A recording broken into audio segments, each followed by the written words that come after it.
చెప్పుకుందామా? ముగ్గురు మాంత్రికులు తరువాయి భాగం.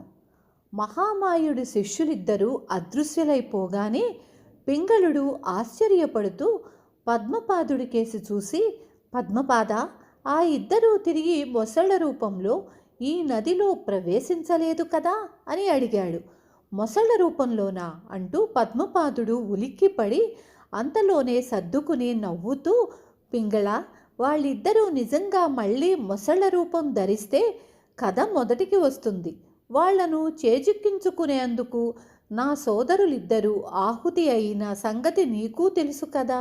నేను కూడా వారి బారి నుంచి కొస ప్రాణాలతో బతికి బయటపడ్డాను అన్నాడు. అయితే వాళ్ళిప్పుడు ఎక్కడికి వెళ్ళినట్లు అని ప్రశ్నించాడు పింగళుడు. వాళ్ళు ఎక్కడికి ఏ రూపంలో వెళ్ళారనేది అంత ముఖ్యం కాదు.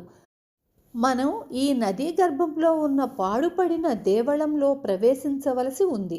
ఆ దేవళంలో కల 5 ద్వారాలను తెరుచుకుంటే తప్ప మనం మహామాయుడి సమాధి అయి ఉన్న గది చేరలేము.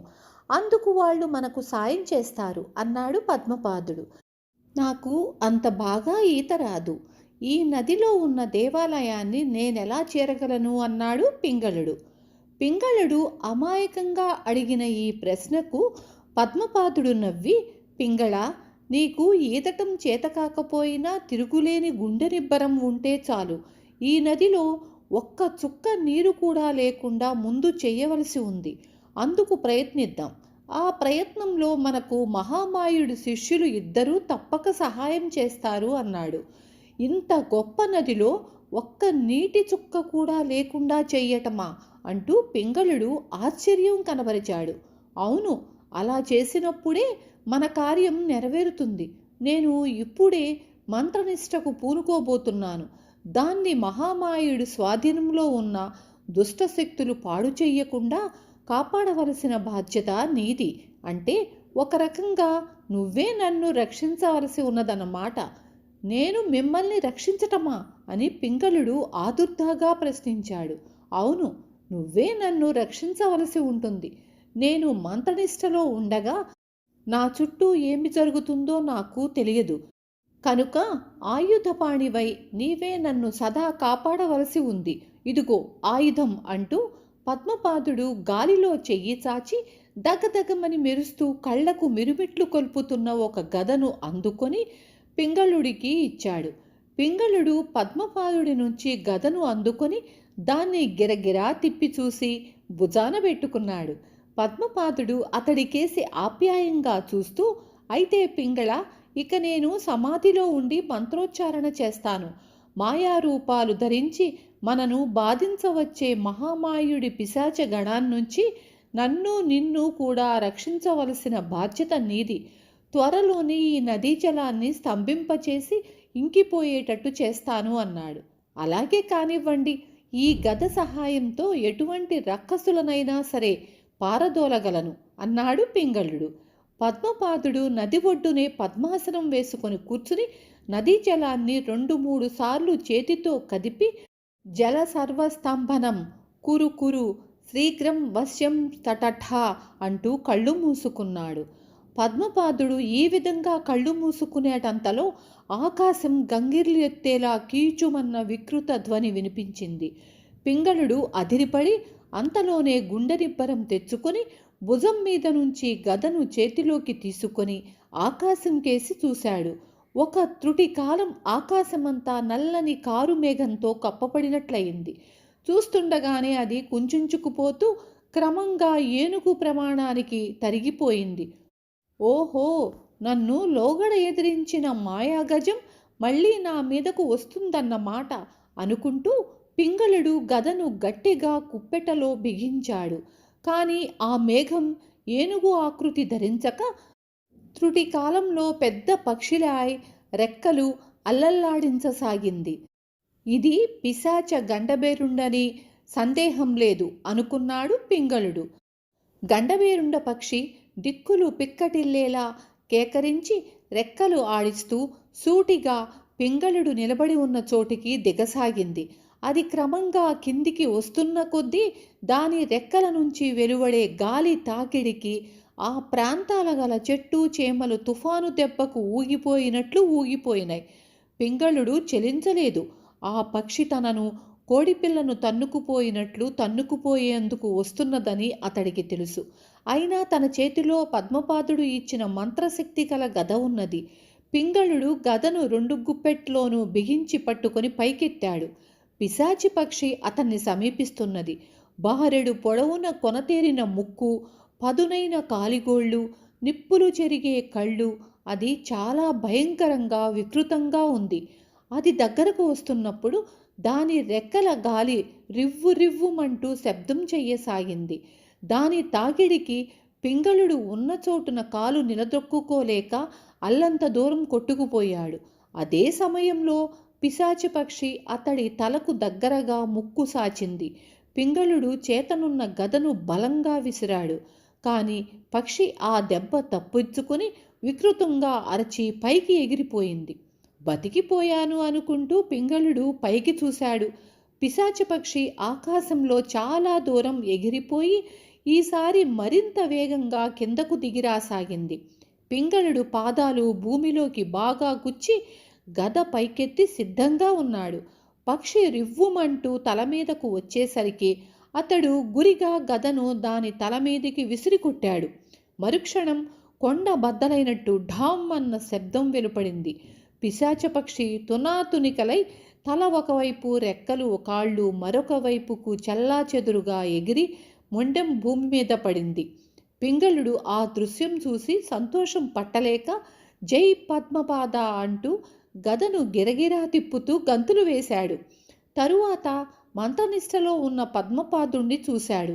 పద్మపాదుడిలో ఏమాత్రమూ చలనం లేదు. అతడి కళ్ళు మూతలు పడి ఉన్నాయి.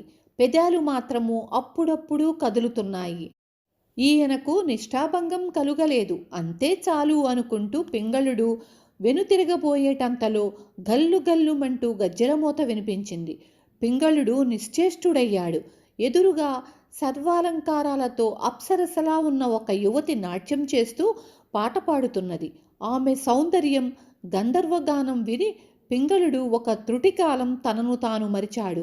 పింగళ, నీ అందం చూసి నేను ఇక్కడకు వచ్చాను. నన్ను వివాహం ఆడు, నీకు సర్వసంపదలు సమకూరుస్తాను అన్నది ఆ యువతి. ఆ సరికి పింగళుడు తన్ను తాను సముదాయించుకొని, నువ్వు నా అందం చూసి వచ్చావా? నేను ఏ మహారాజు కుమారుణ్ణో అనుకున్నావేమో, అలా పొరపడకు, నేను జాలరి పింగళుణ్ణి అన్నాడు. జాలరివైతే మాత్రం ఏం, నీ అంత అందగాడు 14 లోకాల్లోనూ ఉండడు అంటూ ఆ యువతి నాట్యం ప్రారంభించింది. పింగళుడు ఆమెకేసి అనుమానంగా చూస్తూ, నీ గొంతుతో పాటు శృతి కలిపి చాలా పక్క వాద్యాలు వినపడుతున్నాయి.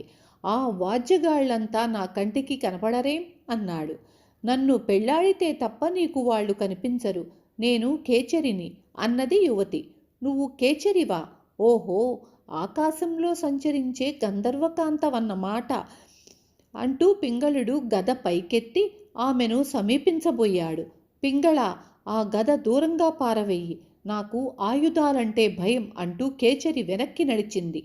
దానితో పింగళుడికి ఆ యువతి ఎవరైనది అర్థమైపోయింది. పద్మపాదుడికి నిష్ఠాభంగం కలగకుండా కాపాడుతున్న తనను ముందుగా మాయ చేసి సంహరించేందుకు వచ్చిన పిశాచమని తెలుసుకున్నాడు. అతడు పొంగి వచ్చే కోపాన్ని అణచుకొని లేని సంతోషాన్ని కనబరుస్తూ, ఓ కేచర కాంతామణి, నిన్ను వివాహమాడేందుకు నాకు అభ్యంతరం ఏమీ లేదు. కానీ సమయానికిక్కడ మా ముత్తాత తాతగారి 3వ భార్య లేనందుకు విచారిస్తున్నాను. ఆవిడే నన్ను పెంచి పెద్దవాణ్ణి చేసింది. అయినా పర్వాలేదు, మా వంశాచారం ప్రకారం పెళ్లికి ముందు ఈ గదతో నీ నెత్తి మీద ఒకసారి మోదనియ్యి అంటూ ముందుకు ఉరికాడు. కేచరి కెవ్వున కేకవేసి వెనక్కి పరిగెత్తబోయింది. ఈ లోపల పింగళుడు తన గదతో ఆమెను బలంగా నెత్తిమీద కొట్టాడు. మరుక్షణం పెద్ద ధ్వనితో మాయారూపంలో వచ్చిన పిశాచిని ముక్కలు ముక్కలుగా పేలి గాలిలోకి ఎగిరిపోయింది. పింగళుడు పెద్దగా నవ్వి వెనుదిరిగి పద్మపాదుడి దగ్గరకు వచ్చాడు. పద్మపాదుడు ఇంకా కళ్ళు మూసుకునే ఉన్నాడు. పింగళుడి దృష్టి నదికేసి వెళ్ళింది.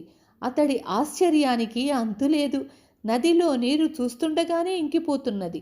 అప్పటి వరకు ఆ నీటిలో ఆవాసం ఏర్పరచుకున్న జలచరాలు కుప్పతిప్పలుగా బయటపడుతూ అటూ ఇటూ గెంతుతున్నవి. పింగళ అంటూ పద్మపాదుడు కళ్ళు తెరిచాడు. పింగళుడు ఒక్క ఎగురున పద్మపాదుణ్ణి సమీపించి, పద్మపాద, నదికేసి చూడు అన్నాడు ఆశ్చర్యంగా. పద్మపాదుడు నదికేసి చూస్తూ, భేష్, మహామాయుడి శిష్యుల మాట నిలుపుకున్నారు. ఇంతకు మనకు కావలసిన పాడు దేవళం ఎక్కడా అన్నాడు. పింగళుడు నది మధ్యకేసి పరీక్షగా చూసి, అదుగో, ఇప్పుడిప్పుడే శిఖరం నీటి నుంచి బయటకు వస్తున్నది. అదేనా మహామాయుడి సమాధి అయిన దేవళం అని అడిగాడు. పద్మపాదుడు పింగళుడు చూచిన వైపు చూస్తూ తృప్తిగా నవ్వి, అదే పాడుపడిన దేవళం. నదిలో ఒక్క చుక్క నీరు లేకుండా ఇంకిపోయిన తరువాత మహామాయుడి శిష్యులిద్దరూ మన దగ్గరకు వస్తారు. సరే, నేను నిష్ఠలో ఉండగా దాన్ని భంగపరిచేందుకు పిశాచగణమేమీ రాలేదు కదా అని అడిగాడు. పింగళుడు సంతోషంతో తను సంహరించిన పిశాచ గండబేరుండ పక్షి గురించి, కేచరకాంతను గురించి వివరంగా చెప్పాడు. అంతా విన్న పద్మపాదుడు పింగళుడి భుజం తడుతూ, పింగళ, గంధర్వ స్త్రీ రూపంలో వచ్చిన పిశాచిని అందానికి వసుడవు కాకుండా నిగ్రహించుకున్నందుకు నాకు చాలా ఆనందంగా ఉంది. నువ్వు పాడుదేవళంలో ప్రవేశించినప్పుడు ఇలాంటి పరీక్షలనే కొన్నింటిని ఎదుర్కోవలసి వస్తుంది, జాగ్రత్త అన్నాడు. అంతలో నది మధ్య నుంచి మహామాంత్రిక అన్న కేక వినపడింది. పద్మపాదుడు పింగళుడు అటుకేసి చూశారు. ఒక దేవాలయ శిఖరం వారి దృష్టిని ఆకర్షించింది. దాని పక్కనే నిలబడి మహామాయుడి శిష్యులు ఇద్దరూ కనిపించారు. వారు పద్మపాదుడి కేసి చూస్తున్నారు. పద్మపాదుడు దేవాలయం శిఖరం కేసి కొంతసేపు పరీక్షగా చూసి, దాని పక్కనే నిలబడి ఉన్న మహామాయుడి శిష్యులను దగ్గరకు రావలసిందిగా చేయి ఊపాడు. మహామాయుడి శిష్యులిద్దరూ త్రుటికాలంలో పద్మపాదుడిని సమీపించి అతడికి వంగి నమస్కరించారు. మీరు నా ఆజ్ఞను శిరసావహించినందుకు నాకు చాలా సంతోషంగా ఉంది. ప్రస్తుతానికి మీ ఇష్టం వచ్చిన చోటుకు వెళ్ళవచ్చు అన్నాడు పద్మపాదుడు. మహామాయుడి శిష్యులు ముఖాముఖాలు చూసుకున్నారు. వారిలో ఒకడు ధైర్యం తెచ్చుకొని, మహామాంత్రిక, దయతో మా విన్నపం ఆలకించవలసిందిగా ప్రార్థిస్తున్నాను. మా వల్ల మీకు కావలసిన సహాయం అయిపోయింది. ఇకనైనా మమ్మల్ని మంత్రవిముక్తుల్ని చెయ్యరాదా అని అడిగాడు. నే వచ్చిన పని నెరవేరందే మిమ్మల్ని మంత్రవిముక్తుల్ని చెయ్యటమా అంటూ పద్మపాదుడు బిగ్గరగా నవ్వి, మీరు మామూలు పిశాచాలు కాదని, మహాదృష్ట క్రూర పిశాచగణానికి చెందినవారని నాకు తెలుసు. కనుక మీ గురువు సమాధి నుంచి నాకు కావలసినవి నేను గ్రహించందే మిమ్మల్ని మంత్రముక్తుల్ని చెయ్యటమనే ఆలోచనే లేదు అన్నాడు. పద్మపాదుడి మాటలు వింటూనే మహామాయుడి శిష్యులిద్దరూ వెలవెలపోయారు. తరువాత వాళ్ళిద్దరూ పద్మపాదుడికి సాష్టాంగపడి, మహామాంత్రిక, మేము మీకు దాసానుదాసులం. మంత్రబలంతో మీరు మమ్మల్ని బంధించిన నాటి నుండి మాకు కడుపు నిండా ఆహారమే లేదు. మేము శక్తిహీనులమైపోయాము అంటూ విలపించసాగారు. పింగళుడికి వాళ్ళిద్దరి మీద ఎంతో జాలి కలిగింది. అతడు పద్మపాదుడి కేసి తిరిగి, పద్మపాద అంటూ ఏదో చెప్పబోయే అంతలో పద్మపాదుడు అతన్ని వారించి మహామాయుడి శిష్యులతో ఇలా అన్నాడు. మీరు ఇంతకాలంగా ఆహారం లేక ఉపవాసాలు చేస్తున్నారని నాకు తెలుసు. మీకు వేటాడే శక్తిలాంటిది కనుక నేను ప్రసాదిస్తే ఆ మరుక్షణం మీరు నన్నే వేటాడి చంపేందుకు ప్రయత్నిస్తారు, అవునా? మహామాంత్రికులైన మిమ్మల్ని క్షుద్రులమైన మేము వేటాడటమా అంటూ మహామాయుడి శిష్యులు దీనాతి దీనంగా ముఖం పెట్టారు. పద్మపాదుడు నవ్వాడు. తరువాత పింగళుడు చేతిలో నుంచి మంత్రశక్తి గల గద తీసుకొని, మీ ఇద్దరికీ ప్రస్తుతానికి మానవులను తప్ప మరి దేనినైనా చంపి తినగల శక్తి ఇస్తున్నాను. మీకు ఎలాంటి రూపాలు కావాలని ఉంది అని అడిగాడు. పద్మపాద, వాళ్లను ఏనుగులుగా మార్చండి. ఆ కనపడే అడవిలో నిర్భయంగా బ్రతకగలరు అన్నాడు పింగళుడు. ఏనుగు రూపాలా? మహామాంత్రిక, వద్దు వద్దు అంటూ మహామాయుడి శిష్యులిద్దరూ ఏకకంఠంతో అరిచారు. ఆ రూపాల్లో మేము ఆకు అలములు తప్ప మాంసాహారం తినేటందుకు అవకాశం లేదు. మాకు శాకాహారం పడదు. అది మా దేహాలకు విషతుల్యం. అలా అయితే మీలో ఒకడిని సింహంగాను అంటూ పద్మపాదుడు మహామాయుడి శిష్యుల్లో ఒకడి నెత్తి మీద గదతో మోదాడు. మరుక్షణంలోనే వాడు సింహంగా మారిపోయాడు. మరొకడిని పెద్ద పులిగాను మారుస్తున్నాను అని పద్మపాదుడు రెండవ వాడి తల మీద గదతో బాదాడు. వాడు వెంటనే పులిగా మారాడు. పింగళుడు త్రుటికాలం వాళ్ళిద్దరికేసి ఆశ్చర్యంగా చూశాడు. ఇక మీకు కావలసినంత మాంసాహారం ఆ కనపడే అడవికి పొండి అంటూ సింహాన్ని పెద్ద పులిని వీపుల మీద తట్టాడు. వెంటనే క్రూరముగాల రూపంలో ఉన్న మహామాయుడి శిష్యులిద్దరూ భీంకరంగా గర్జిస్తూ దాపులనే ఉన్న అడవికేసి పరిగెత్తారు. పద్మపాదుడు మహామాయుడి శిష్యులకేసి కొద్దిసేపు చూసి పింగళుడికేసి తిరుగుతూ, పింగళ, మనం ఎంతో మెలకువగా ఉండవలసి ఉంది. మన ప్రయత్నాన్ని విఫలం చేసేందుకే కాక వీలైతే మనల్ని సంహరించేందుకు కూడా అనేక దుష్టశక్తులు ప్రయత్నిస్తున్నవి. సరే, ఇక మన పని చూద్దాం. ఆ పాడుపడిన దేవళ శిఖరము నీకు స్పష్టంగా కనపడుతున్నది కదా అని అడిగాడు పింగళుడు. పింగళుడు అవునన్నట్లు తల ఊపి ఆ దిక్కుకేసి చూశాడు. అయితే నువ్విప్పుడు ఆ దేవళంలోని మహామాయుడి సమాధిని చేరవలసి ఉంది. ఆ సమాధిలో నువ్వు ప్రవేశించే ముందు నువ్వు దాటవలసిన ద్వారాల సంఖ్య 6. ఆ 6 ద్వారాలకు రక్షకులుగా మహాభయంకరులైన మాయా రక్కసులు ఉన్నారు. వారిలో ప్రతి ఒక్కరూ నిన్ను సంహరించేందుకు ప్రయత్నిస్తారు.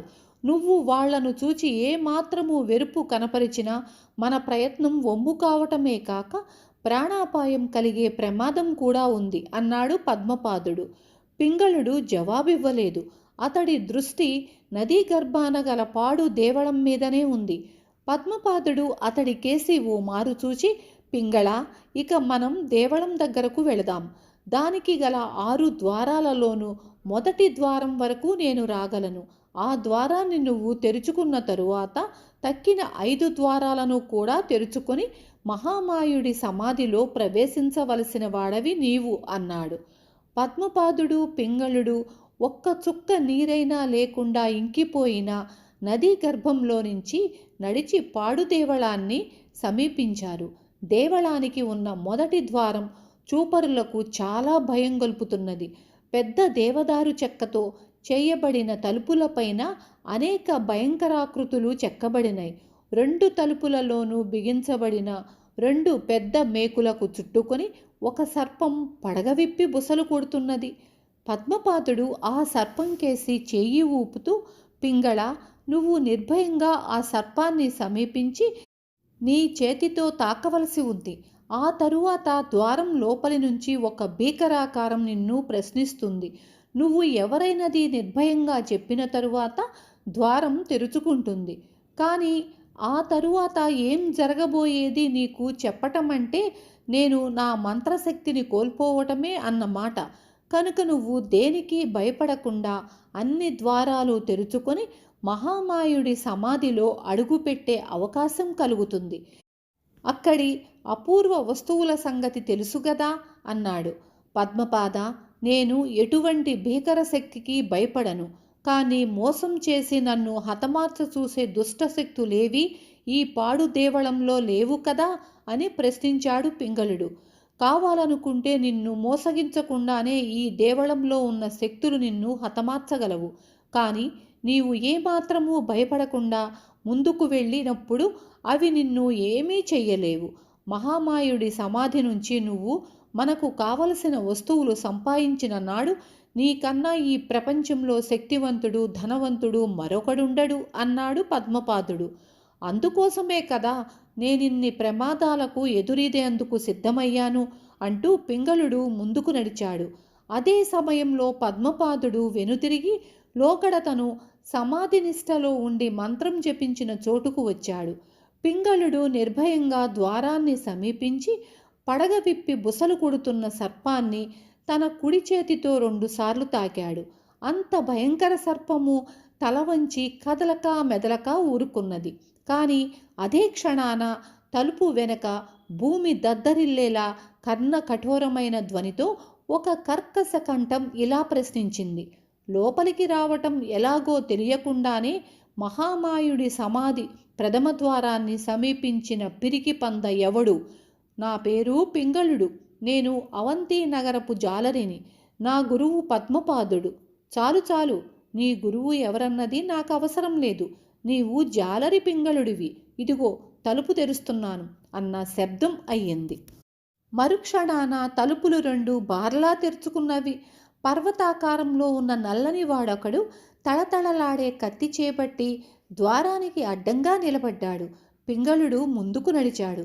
సరిగ్గా కత్తివేటుకు అందే దూరంలోకి పింగళుడు రాగానే పర్వతాకారుడు హూం అని హోంకరిస్తూ, నువ్వు జాలరి పింగళుడివా?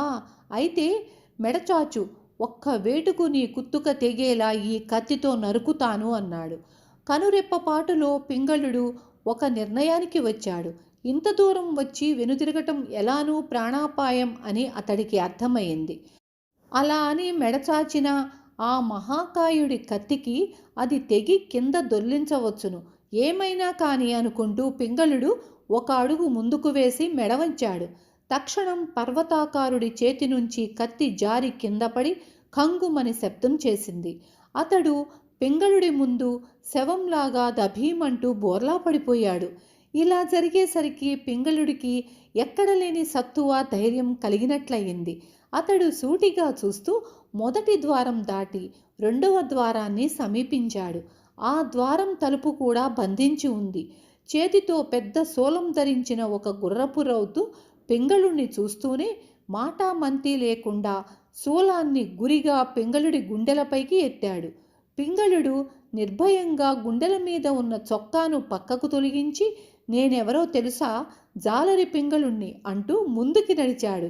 మరుక్షణం గుర్రంతో పాటు రౌతు కూడా కుప్పలా భూమిలోకి కుంగిపోయాడు. పింగళుడు ఇనుమడించిన ఉత్సాహంతో రెండవ ద్వారం దాటి మూడవ ద్వారాన్ని సమీపించాడు. ఈ మూడవ ద్వారం ముందు ఒక విలుకాడు బాణం ఎక్కుపెట్టి పింగళుడి కేసి చూస్తూ నిలబడ్డాడు. పింగళుడు తొణకకుండా ముందుకు నడుస్తూ విలుకాడికి తన ఫాలభాగం వేలితో కొట్టి చూపించాడు. ఉత్తర క్షణంలో విలుకాడు పెద్దగా అరిచి ఒక పక్కకు పడిపోయాడు. పింగళుడు మూడవ ద్వారం దాటాడు. నాలుగవ ద్వారాన్ని పింగళుడు సమీపించే అంతలో భీకరమైన రంకెలు వినిపించినాయి. ద్వారానికి అటూ ఇటూ నిలబడి ఉన్న రెండు ఖడ్గమృగాలు తలలు వంచి పింగళుడి మీదకు దూకేందుకు బుసలు కొడుతున్నాయి. పింగళుడు చలించకుండా ముందుకు నడిచి ఆ ఖడ్గమృగాలను రెండు చేతులతోనూ అంటుకున్నాడు. వెంటనే అవి రెండు బగ్గుమని ఒక్కసారి మండి బూడిద కుప్పలా అయిపోయినాయి. పింగళుడు ఐదవ ద్వారాన్ని సమీపించేసరికి అక్కడ అతడికి కనబడిన వింత మృగం అతడిలో భయానికన్నా ఆశ్చర్యం ఎక్కువ కలిగించింది. దాని శరీరం వెనుక కాళ్ళు సింహాకృతిలో ఉన్నవి. తల ముందు కాళ్ళు మాత్రం గద్దను పోలి ఉన్నవి. ఇది ఏమి మృగం అని పింగళుడు అనుకునేటంతలో ఆ గరుడ సింహం వెనుక కాళ్ల మీద లేచి రెక్కలు అల్లల్లాడిస్తూ పింగళుడి మీదకు ఉరకబోయింది. పింగళుడు ఒక త్రుటికాలం నిశ్చేష్టుడై అంతలోనే తెలివి తెచ్చుకొని, దారి తొలుగు, నేను జాలరి పింగళుణ్ణి అంటూ ముందుకు అడుగేశాడు. గరుడ సింహం టపీమని పేలి తునాతునకలైపోయింది. పింగళుడు దానికేసి ఓ మారు జాలిగా చూసి ఐదవ ద్వారాన్ని దాటి ఆరవ ద్వారాన్ని సమీపించాడు. ఈ ఆరవ ద్వారం దాటగలిగితే తను మహామాయుడి సమాధిలో ప్రవేశించగలనన్న సంగతి గుర్తుకు రాగానే పింగళుడికి పరమానందభరితమయ్యింది. ఉంగరం, వజ్రాలు తాపిన పిడిగల కత్తి, భూగోళం, ఈ మూడు తనవి కానున్నవి. పింగళుడు అంతులేని ఉత్సాహంతో ఆరవ ద్వారాన్ని సమీపించాడు. అతడికి హఠాత్తుగా కన్ను చెదిరినట్లయింది. ఎదురుగా ద్వారం పక్కన పద్మపాదుడు గద చేబూని నిలబడి ఉన్నాడు. పింగళుడు మైకం కమ్మిన వాడిలా ముందుకు అడుగు వేయబోయేసరికి, ఆగు ఆగు, నువ్వెవరివి అన్న భీకరమైన కంఠస్వరం వినపడింది. నన్ను మోసపుచ్చేందుకు ఏదో పిశాచి పద్మపాదుడి ఆకృతి దాల్చింది అని పింగళుడు అనుకునేటంతలో దగదగ మెరుస్తున్న గద అతడి నేత్రాల ముందు కదిలింది. పింగళుడు భయకంపితుడై వెనక్కి అడుగు వేశాడు. ఎవడో దొంగ, జాలరి పింగళుడు కాదు, బయటకు గెంటండి, దూరంగా విసిరివెయ్యండి అన్న కేకలు పింగళుడికి వినిపించినాయి. ఆ వెంటనే అతడి వీపు మీద, తల మీద కర్రతో, చేతులతో ఎవరో మోదసాగారు. ఒక్కొక్క ద్వారమే టకీమని మూసుకోసాగింది. పింగళుడు భయంతో వణికిపోతూ కళ్ళు తెరిచేంతలో అతడు గాలిలో ఎగిరిపోతున్నాడు. అతని దృష్టి కిందకు మళ్ళింది. అక్కడ పద్మపాదుడు చేతులు చాచి తను కింద పడకుండా పట్టుకునేందుకు సిద్ధంగా ఉన్నాడు. తరువాయి భాగం రేపు చెప్పుకుందాము.